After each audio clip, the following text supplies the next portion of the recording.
शिवसेनेचे वरिष्ठ नेते आणि मंत्री उदय सामंत आपल्यासोबत आहेत. उदयजी, शिवसेनेचे आमदार नेहमीच येत असतात. एकनाथ शिंदे पण नागपुरात जेव्हा येतात या ठिकाणी येतात.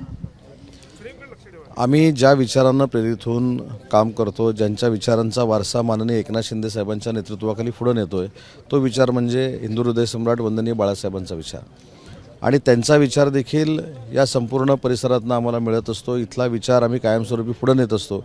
आणि म्हणून रेशीमबागमध्ये येत असताना आम्ही एकनाथ शिंदे साहेबांसोबत या ठिकाणी आलेलो आहोत. राज्याचे मुख्यमंत्री देवेंद्रजी देखील या ठिकाणी पोहोचणार आहोत. या परिसरामध्ये आल्यानंतर एक नव्यानं काम करण्याची ऊर्जा मिळते, नव्यानं काम करण्याची एक शिस्त मिळते. आणि हाच विचार पुढे नेणारा जो आहे तोच वंदनीय बाळासाहेबांचा विचार आहे. आणि म्हणूनच आम्ही सगळे या ठिकाणी येत असतो. तुम्ही ऊर्जा घ्यायला, प्रेरणा घ्यायला आलात. मित्रपक्ष असलेल्या राष्ट्रवादीने पण ती ऊर्जा घ्यावी इथे.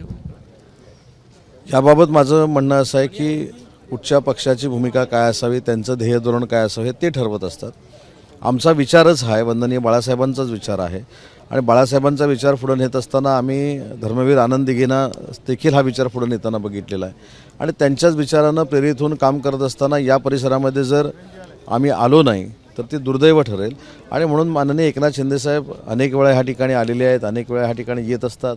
आज देखील त्याच उद्देशानं आम्ही सगळे इथं आलेलो आहोत, जमलेलो आहोत. तर राष्ट्रवादीच्या आमदारांनीही या ठिकाणी यायला हवं, एक अशी अपेक्षा जी आहे ते उदय सामंत व्यक्त करतायत. कॅमेरामॅन अमोल देशमुखसह रजत वशिष्ठ, ABP माझा, नागपूर.